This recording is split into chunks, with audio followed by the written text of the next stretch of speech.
آل محمد. حسبنا الله ونعم الوكيل، نعم المولى ونعم النصير. لا حول ولا قوة إلا بالله العلي العظيم. أعوذ بالله السميع العليم من الشيطان اللعين الرجيم. بسم الله الرحمن الرحيم.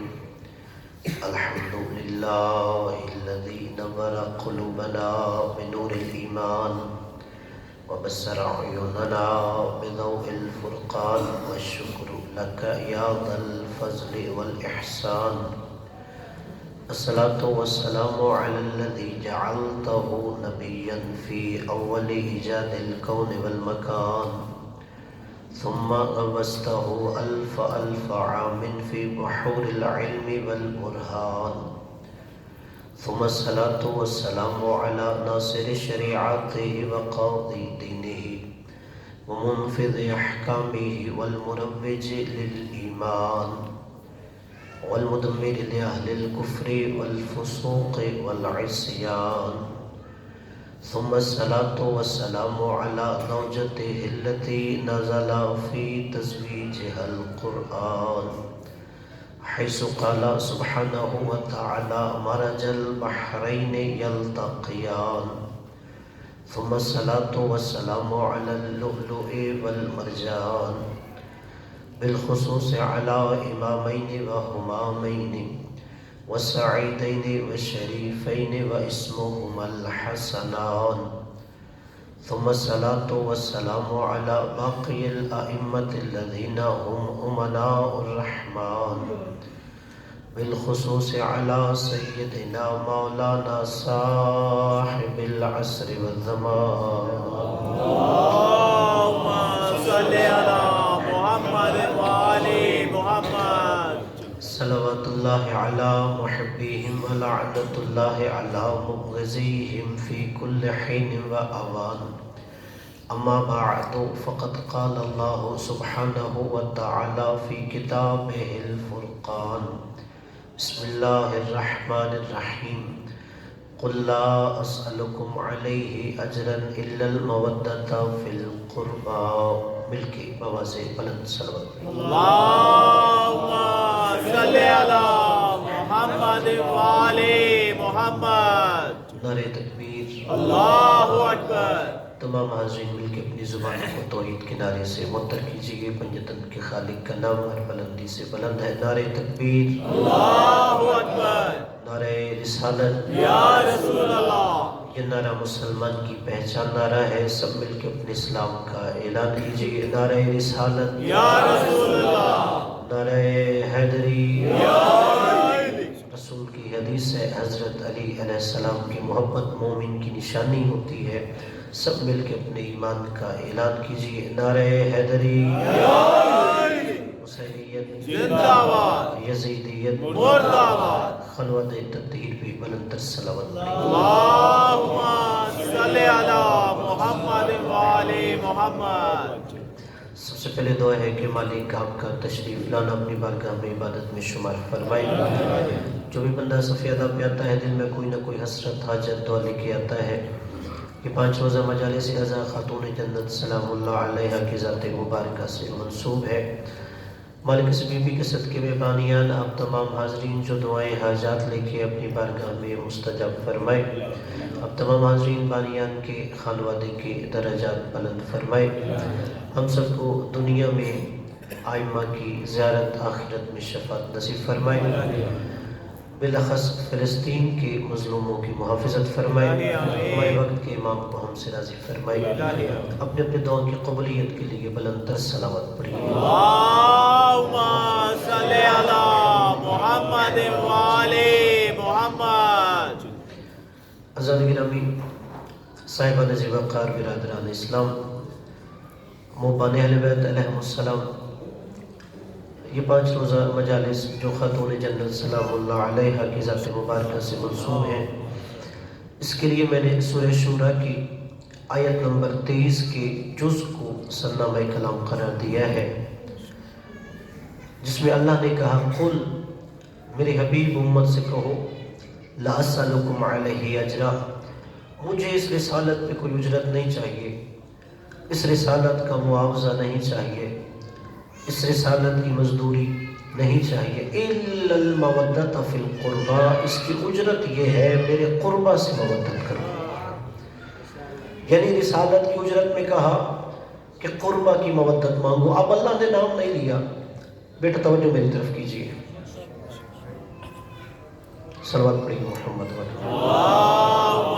صلی علی محمد وآل محمد۔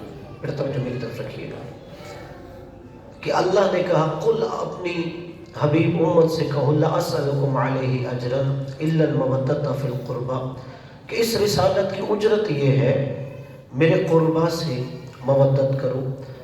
اگر قرآن کو بصارت نہیں بصیرت سے ہم پڑھیں تو اللہ نے نام نہیں لیا، بلکہ اللہ نے صرف کہہ دیا کہ قربہ سے مودت کرو۔ اللہ نام بھی لے سکتا تھا کہ فلاں مستور سے مودت کرو یا فلاں صاحب ایمان سے مودت کرو۔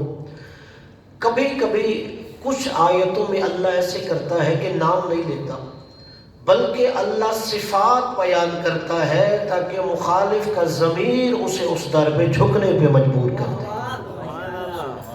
اللہ کہتا ہے میں نام نہیں لیتا، میں صفات بیان کروں گا، اور اتنی واضح صفات بیان کروں گا کہ مخالف کا ضمیر اسے اس در پہ جھکنے پہ مجبور کر دے گا۔ تو ہمیں بھی جب اللہ نے نام نہیں لیا تو وہ صفات تلاش کرنی چاہیے کہ اللہ کن کی مودت نبی سے منگوا رہا تھا۔ اسی آیت کا پھر آگے حصہ ہے۔ اب دیکھیے پہلی صفت مودت کی کیا ہے، اسی آیت کا آگے جز ہے وَمَن يَقْتَرِفْ حَسَنَةً نَزِدْ لَهُ فِيهَا حُسْنًا، میرے حبیب جو قربہ سے مودت کی نیکی میری بارگاہ میں لے کے آئے گا، میں اس حسن کو اور زیادہ حسین کر دوں گا۔ کہ اللہ نے کہا جو قربہ سے مودت کی نیکی میری بارگاہ میں لے کے آئے گا، میں اسے اور زیادہ حسین کر دوں گا۔ تو برادران اسلام، پہلا معیار قربہ کا یہ ہے کہ ان سے محبت رکھنا اللہ کی بارگاہ میں نیکی شمار ہوتا ہے۔ اب تلاش کیجئے وہ کون سی ہستیاں ہیں کہ ان کے ساتھ محبت اللہ کی بارگاہ میں نیکی شمار ہوتا ہے۔ اور پھر جب بھی میں یہ آیت پڑھتا ہوں میرا دل کرتا ہے پہلا حصہ ہی بار بار دہراتے رہیں تاکہ اس آیت کی اہمیت کا پتہ چل جائے کہ اللہ نے کہا قل، میرے حبیب امت سے کہو، لا اسألکم، میں سوال نہیں کرتا مگر سوالی بنا کھڑا ہوں۔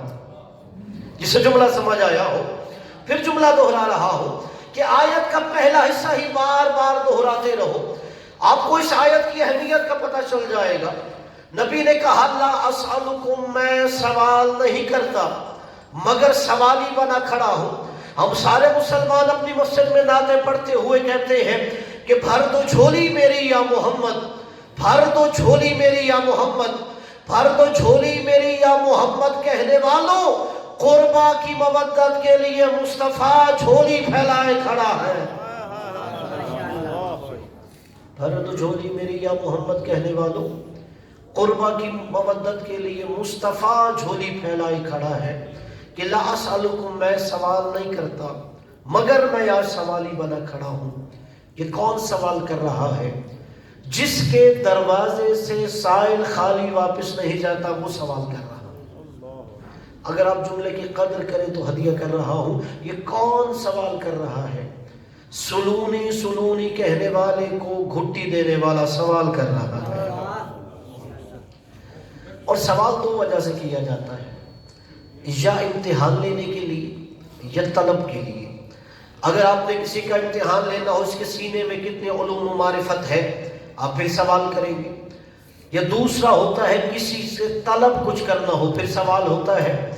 یہاں پر سوال علم کے لیے نہیں طلب کے لیے ہو رہا ہے۔ اور جب طلب کے لیے سوال ہوتا ہے اس کے تین زاویے ہوتے ہیں، یا بڑا چھوٹے سے کچھ مانگتا ہے، یا چھوٹا بڑے سے کچھ مانگتا ہے، یا برابر والا برابر والے سے مانگتا ہے۔ اب جائیے عربی لغت میں تینوں کے لیے لفظ الگ ہے۔ اگر بڑا چھوٹے سے کچھ طلب کرے اسے امر کہتے ہیں۔ جب اللہ اپنے مخلوق سے کچھ طلب کرتا ہے تو اللہ امر کرتا ہے۔ اللہ نے کہا اقیموا الصلاۃ، تم سے طلب کر رہا ہوں نماز پڑھو۔ اب اللہ امر کرتا ہے جب برابر والا برابر والے سے کچھ طلب کرے اسے التماس کہتے ہیں، جب چھوٹا بڑے سے کچھ طلب کرے اسے عربی میں سوال کہتے ہیں۔ برادران اسلام، غور تو یہی کرنے کی آیت میں بات ہے کہ عربی میں چھوٹا کوئی بڑے سے طلب کرے اسے سوال کہتے ہیں۔ اس آیت میں سوال وہ کر رہا ہے جو اللہ کے بعد سب سے بڑا ہے۔ تعجب کی بات یہ ہے، سوال وہ کر رہا ہے جو اللہ کے بعد سب سے بڑا ہے، وہ سوال کر رہا ہے۔ اور یہ سوال نبی خود نہیں کر رہا، اللہ کروا رہا تھا۔ آیت شروع کہاں سے ہوتی ہے؟ قل سے۔ قل کا مطلب کیا ہے؟ کہہ دیجیے۔ یہ تو آپ نے چاروں قل جب پڑھتے ہیں اس کا ترجمہ، قل کا ترجمہ کہہ دیجیے۔ مگر آپ عربی گرامر میں اگر جا کے دیکھیں قل کا مطلب کیا ہے، عربی گرامر کے اعتبار سے قل صیغہ امر ہے۔ صیغہ امر جہاں پر بھی استعمال ہو بغیر قرینہ، علامت یا نشانی کے، اس کا مطلب ہے یہ کام کرنا واجب ہے۔ علم الاصول میں پڑھایا جاتا ہے، کوئی مذہب مسلک نہیں، ہر مسلمان علم الاصول میں کہتا ہے اور ہر عربی دان کہتا ہے کہ جب بھی صیغہ امر بغیر قرینہ، علامت، نشانی کی آئے اس کا مطلب ہے یہ کام کرنا واجب ہے۔ اب اللہ نے قول کہا، میرے حبیب تجھ پہ واجب ہے اپنی امت سے قربا کی مودت کا سوال کر۔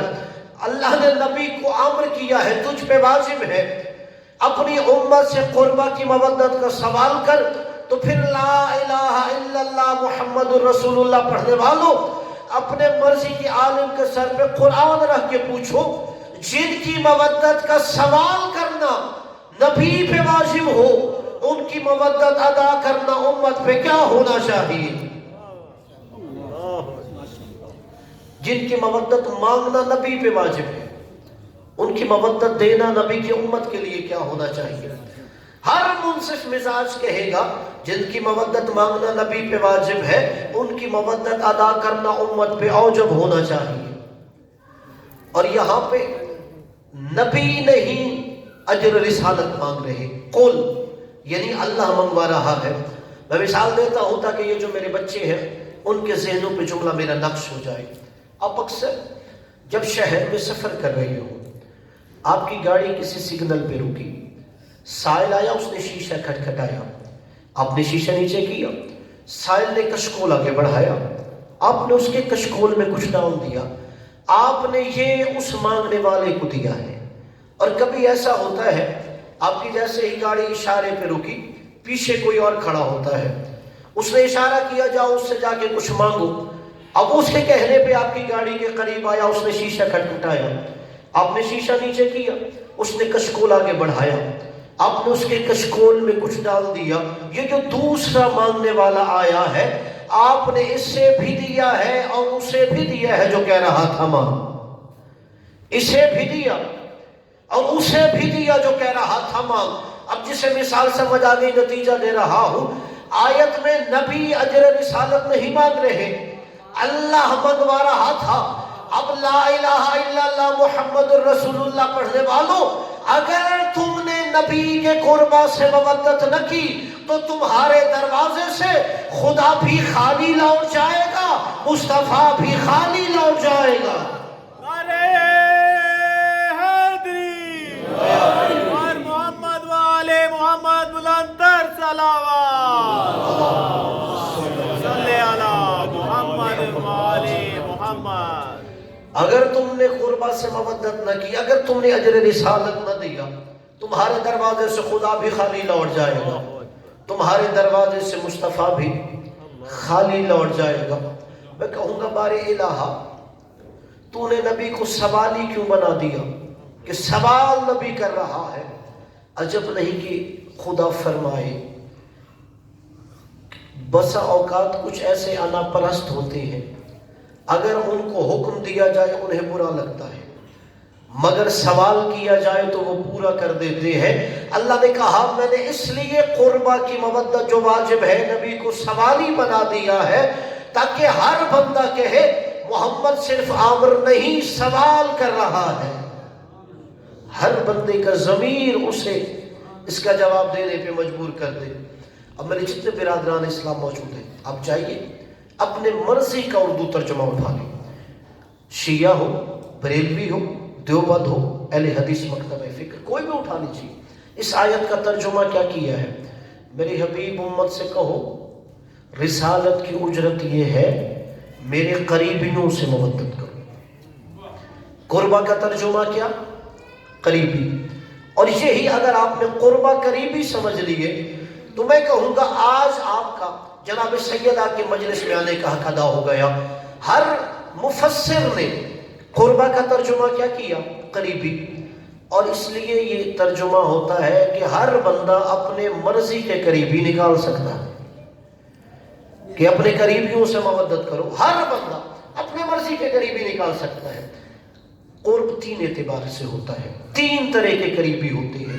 ایک ہوتا ہے قرب بے اعتبار فاصلہ، دوسرا ہے قرب بے اعتبار رشتہ، تیسرا ہے قرب بے اعتبار رتبہ۔ تینوں کی مثالیں دیتا ہوں۔ جیسے میں کہوں یہ فاصلے کے اعتبار سے میرے زیادہ قریب ہیں۔ دوسرا قرب اعتبار رشتہ، اولاد ہے، ماں باپ ہے، بہن بھائی ہے، چچا ماموں خالہ، دائرہ بڑا ہوتا جاتا ہے، یہ قرب اعتبار رشتہ ہے۔ تیسرا ہے قرب اعتبار رتبہ، یہ دیکھو میرے دل کے زیادہ قریب کون ہے۔ اب یہی جا کے تلاش کیجئے یہ کن قریبیوں کی نبی مودت مانگ رہے تھے؟ جو بز میں قریب بیٹھتے تھے، جو رشتہ کر کے قریبی ہو گئے، یا جو رتبے کے اعتبار سے قریبی ہے۔ عربی میں تینوں کے لیے جملے الگ ہوتے ہیں۔ اگر کوئی صرف فاصلے کے اعتبار سے قریبی ہو اسے کہتے ہیں القرب۔ اب اللہ نے یہ نہیں کہا قُلْ لَا أَسْأَلُكُمْ عَلَيْهِ أَجْرًا إِلَّا الْمَوَدَّةَ فِي الْقُرْبِ کہ میرے حبیب ان کی مودت مانگو جو فاصلے کے اعتبار سے تیرے قریب ہے۔ اللہ نے کہا مجھے قرب کی مودت نہیں چاہیے، مجھے قربہ کی مودت چاہیے۔ اللہ نے قربہ کہہ کے انہیں نبی سے دور کر دیا۔ جو صرف بز میں قریب بیٹھ کے سمجھتا ہو محمد کا قریبی ہو گیا۔ اللہ جانے کسے جملہ سمجھ آیا۔ تو یہ پہلا ہے قرب بے اعتبار فاصلہ، ان قریبیوں کی مودت نہیں جو صرف فاصلے کے اعتبار سے قریبی ہو۔ دوسرا ہے قرب بے اعتبار رشتہ، اس کے لیے عربی میں جملہ آتا ہے القرابت۔ اب اللہ نے یہ بھی نہیں کہا قُلْ لَا أَسْأَلُكُمْ عَلَيْهِ أَجْرًا إِلَّا الْمَوَدَّةَ فِي الْقَرَابَةِ کہ میرے حبیب ان کی مودت کا سوال کر جو صرف رشتے میں قریبی ہو۔ اللہ نے کہا میرے حبیب قرابت نہیں، مجھے قربہ کی مودت چاہیے۔ اللہ نے قربہ کہہ کے انہیں بھی نبی سے دور کر دیا۔ جو صرف رشتہ کر کے سمجھتا ہو محمد کا قریبی ہو گیا۔ تو تیسرا کون سا ہے؟ قرب اعتبار رتبہ، اگر کوئی رشتے میں بھی قریبی ہو اور دل میں بھی مقام بلند ہو اسے کہتے ہیں قربہ۔ سبحان اللہ۔ اس سے آسان میں اپنے نوجوان دوستوں کو نہیں سمجھا سکتا۔ قربہ کا مطلب کیا؟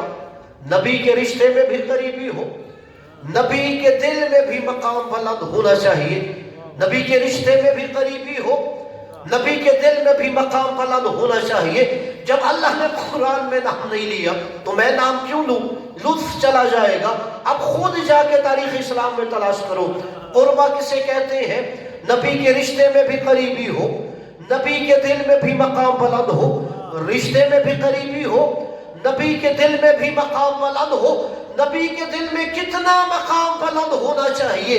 اتنا نبی کے دل میں مقام بلند ہونا چاہیے اگر وہ نبی کی بس میں آئے محمد مسند چھوڑ کے کھڑا ہو جاتا ہو۔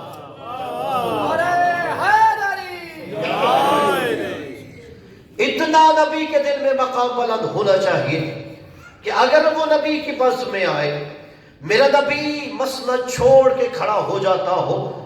پھر میں آسان کر دیتا ہوں، شاید میرا کوئی دوست کہے ابھی بھی نہیں پتا چلا یہ نبی کن کی مودت مانگ رہے تھے؟ نبی قربہ کی مودت مانگ رہے تھے، اور قربہ کا مطلب ہے نبی کے رشتے میں بھی قریبی ہو، نبی کے دل میں بھی مقام بلند ہونا چاہیے۔ نبی کے دل میں کتنا مقام بلند ہونا چاہیے؟ اتنا نبی کے دل میں مقام بلند ہو، اگر نبی کا سر سجدے میں ہو وہ پشت پہ سوار ہو جائے، نبی سجدے سے سر نہیں اٹھاتا۔ اسے کہتے ہیں قربت۔ شاید میرا کوئی دوست کہے ابھی بھی نہیں پتا چلا یہ نبی کن کی مودت مانگ رہے تھے۔ نبی ان کی مودت مانگ رہے ہیں جو نبی کے رشتے میں بھی قریبی ہو، نبی کے دل میں بھی مقام بلند ہونا چاہیے۔ نبی کے دل میں کتنا مقام بلند ہونا چاہیے؟ اتنا نبی کے دل میں مقام بلند ہونا چاہیے اگر نبی کے دونوں شانوں کے درمیان مہر نبوت ہو، وہ مہر نبوت کا سوار ہوتا ہو۔ اتنا نبی کے دل میں مقام بلند ہونا چاہیے۔ اب جائیے تلاش کیجئے وہ کون ہے جو نبی کے رشتے میں قریبی ہے اور نبی کے دل میں بھی مقام بلند ہو۔ تو میرے عزیز و دوست و بزرگوں اتنا ماننا پڑے گا، قربا کی منزلت پہ وہی آ سکتا ہے جن کے احترام میں نبی کھڑے ہو جاتے ہیں۔ وہ قربا کی منزلت پہ نہیں آ سکتا جنہیں نبی قوم انی کہہ کے بزم سے اٹھا دیتا ہو۔ وہ قربا کی منزلت پہ نہیں آتے۔ اچھا یہ اجرت کس کی مانگی گئی؟ رسالت کی۔ معاوضہ کس کا؟ رسالت کا۔ مزدوری کس کی؟ رسالت کی۔ اجرت کتنی ہونی چاہیے؟ معاوضہ کتنا ہونا چاہیے؟ چلے مثال دیتا ہوں، اگر میں نے ایک گھڑی بازار میں بیچنی ہو، میں اس کا کتنا معاوضہ لوں گا؟ ہر بندے کی کوشش ہوتی ہے جتنے کی میری شے ہے اس سے مہنگی بکے، اور اگر مجبور ہے تو کہے گا چلو جتنا بازار میں اس کی قیمت ہے اتنی مل جائے۔ اب یہ رسالت کی اجرت مانگی جا رہی ہے، رسالت کا معاوضہ۔ اور معاوضہ کیا ہے؟ قربا سے مودت کرنی ہے۔ اب جائیے برادران اسلام قربا تلاش کیجئے۔ اجرت ہے رسالت کی اور معاوضہ ہے رسالت کا، اور معاوضہ مانگا گیا ہے کہ قربا سے مودت کرو تو لا الہ الا اللہ محمد رسول اللہ پڑھنے والوں پھر ماننا پڑے گا قربا کوئی ایسی بلند ہستیاں ہونی چاہیے اگر ایک عدل کا ترازو نصب کر دو، اس کے ایک پلڑے میں رسالت رکھو تو دوسرے پلڑے میں قربا تل سکتے ہو۔ یہ ایسے بلند ہونی چاہیے۔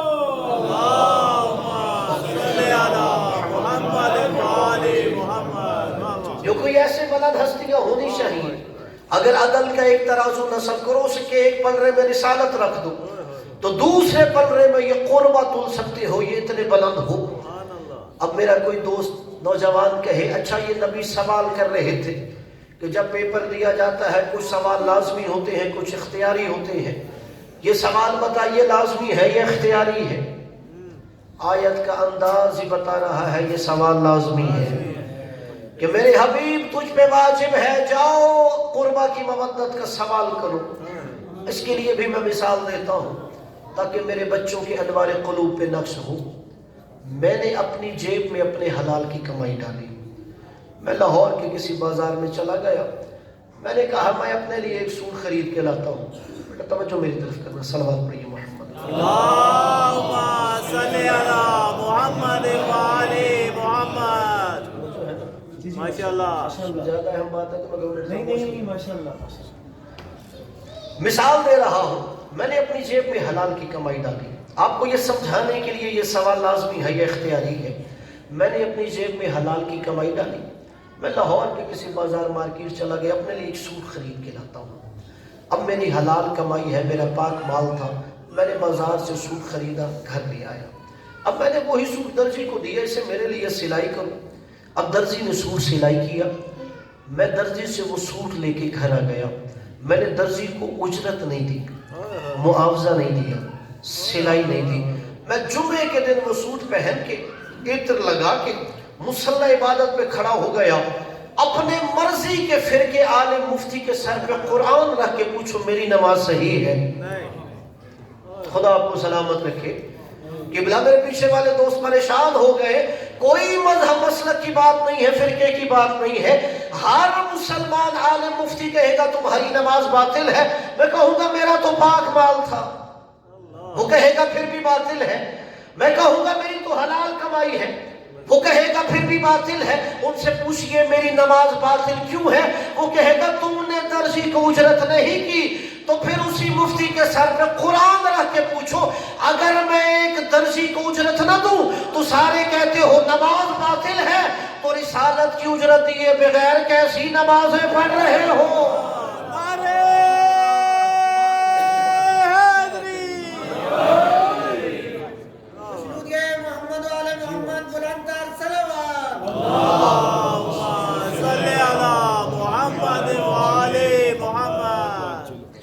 ایک میں درزی کی اجرت نہ دوں تو ہر عالم مفتی کہتا ہے تیری تو نماز ہی باطل ہے، تو پھر ان سے پوچھئے اگر ایک درزی کی اجرت نہ دیں تو نماز باطل ہے تو رسالت کی اجرت دیے بغیر کیسے نماز قبول ہوتی ہے؟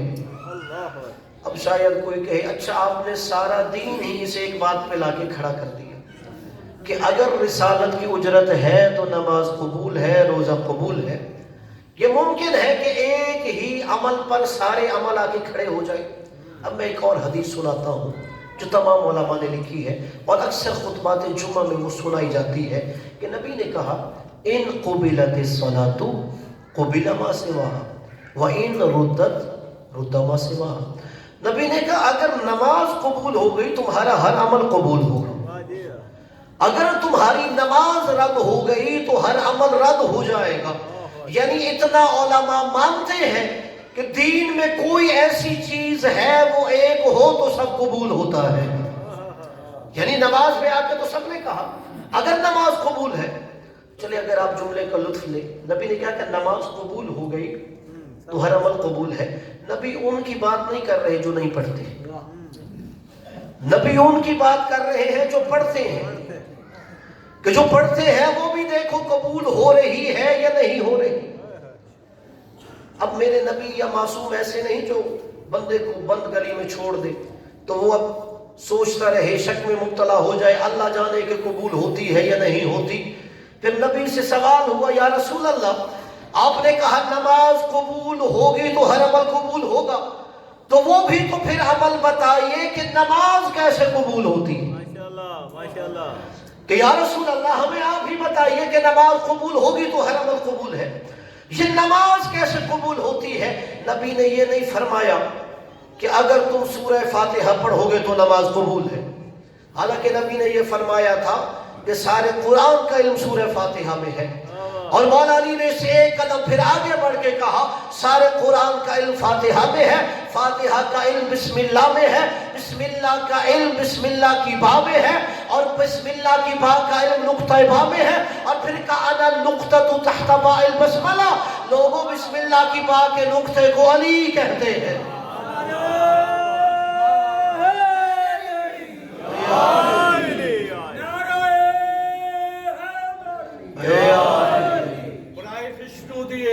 سید الشہداء کربلا حضرت امام حسین علیہ السلام، السلام علیکہ یا ساکی عطاشی کربلا، قبر بنی ہاشم، بازی عباس، علمدار پر بلند تر صلوات۔ اللہم صلی علی محمد و آل محمد۔ سورہ فاتحہ سارے قرآن کا علم اس کے اندر ہے، مگر نبی نے یہ نہیں کہا سورہ فاتحہ پڑھو گے نماز قبول ہو جائے گی۔ پھر نبی نے یہ بھی نہیں فرمایا کہ تم اگر رکوع لمبے کرو گے تو نماز قبول ہو جائے گی۔ رسول نے یہ نہیں فرمایا سجدے لمبے کرو گے تو نماز قبول ہوگی۔ جب صحابہ کرام نے عرض کیا یا رسول اللہ ہمیں وہ نسخہ دیجئے جس سے نماز قبول ہوتی ہے، تو نبی نے فرمایا جب نمازی حالت تشہد میں مجھ پر میری آل پر درود پڑھتا ہے نماز قبول ہوتی ہے۔ اللہم صلی علی محمد و آل محمد۔ نبی نے فرمایا جب نمازی حالت تشہد میں مجھ پر میری آل پہ درود پڑھتا ہے تو نماز قبول ہو جاتی ہے۔